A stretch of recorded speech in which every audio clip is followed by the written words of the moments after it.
Imagine Nike without the swoosh, McDonald's with no golden arches, or Apple without the apple. Trademarks and patents can make or break a company. Most of the inventions that power the modern world started out as an idea, which was eventually patented. Put the match in the lighter, and there you are. Over the past decade, there's been an explosion of claims from companies and inventors hoping to carve out their own slice of the digital age. We are on the cusp of truly and extraordinarily revolutionary technologies. Intellectual property is turning into a key battleground between the world's biggest economic powers. China now accounts for more than 10% of all trademark applications filed in the US. We now have a peer competitor in China, and we are at a critical moment for the future of intellectual property. More than 14 million trademark applications were filed worldwide in 2018, up almost 160% from 2008. At the same time, patent applications have surged more than 70%. In the US alone, intellectual property-intensive industries contribute trillions of dollars to the economy every year. So what makes trademarks and patents so valuable? And why are the US and China competing for them?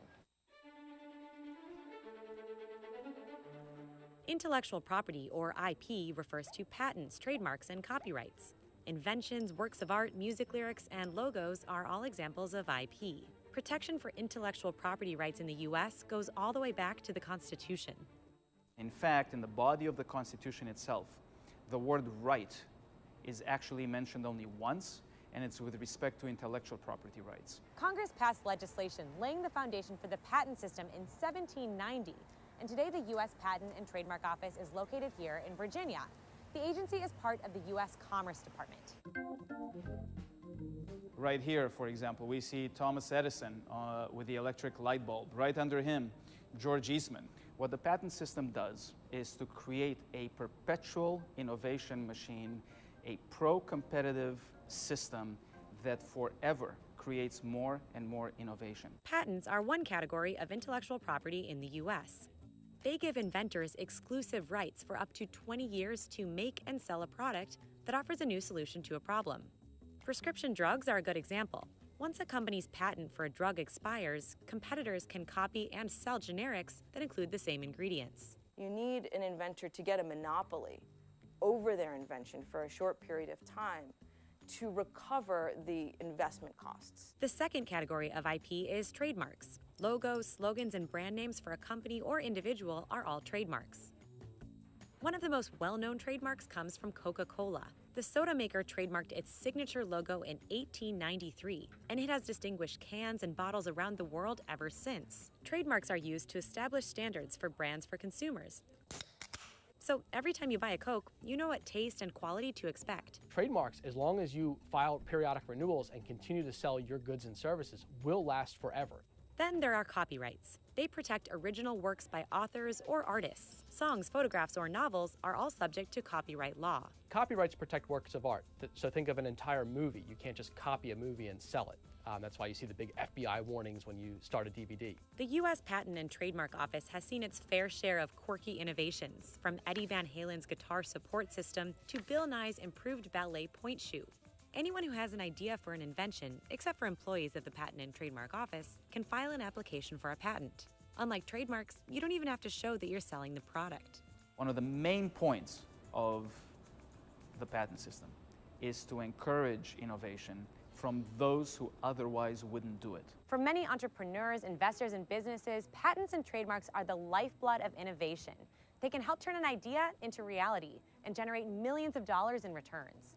Mark Zosky is the CEO of Seattle-based gourmet salt company Saltworks. The company holds more than 60 trademarks. You have the people and you have your product, your suppliers, but then you have your trademarks, which are your territory in that space. In the salt space, it is everything. Salt was such a commodity that we really wanted ours to be above a commodity. So we started with name brands so that instead of just promoting the sea salt industry, we were promoting our sea salt.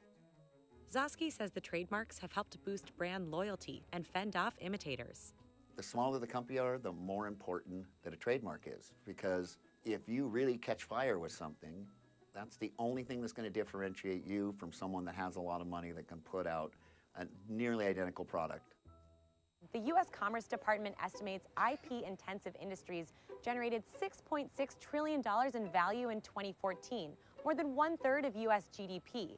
That number is likely to go up in coming years. Trademark applications in the U.S. have roughly doubled over the past decade, as companies place growing importance on their brands and move sales online. There's been a huge change in trademark registration in the last 10 years because of Amazon and Facebook and all the internet commerce that's going on. In 2008, there was just around 250,000 U.S. trademark applications filed. In 2019, there was over 450,000. The digital economy has also contributed to a surge in patent applications, especially in fields like computer technology. In 2018, more than 600,000 patent applications were filed in the U.S., compared to around 260,000 2 decades earlier. There's now a backlog of more than 500,000 applications at the Patent Office. It took 125 years to issue 1 million patents, and it only took 5 years to issue the last million patents. That tells you a little bit about the speed of innovation in the United States. Many of today's biggest innovations are in the form of software, machine learning, or artificial intelligence, instead of tangible physical objects. This can make evaluating patents harder. We want to make sure that they're actual practical inventions that have a technical character to them. Tech companies are capitalizing on intellectual property rights for computers, smart devices, and software. California-based chipmaker Qualcomm, for example, generates a large portion of its sales by licensing patents. Tech giants like IBM, Samsung, Microsoft, and Apple apply for thousands of patents every year.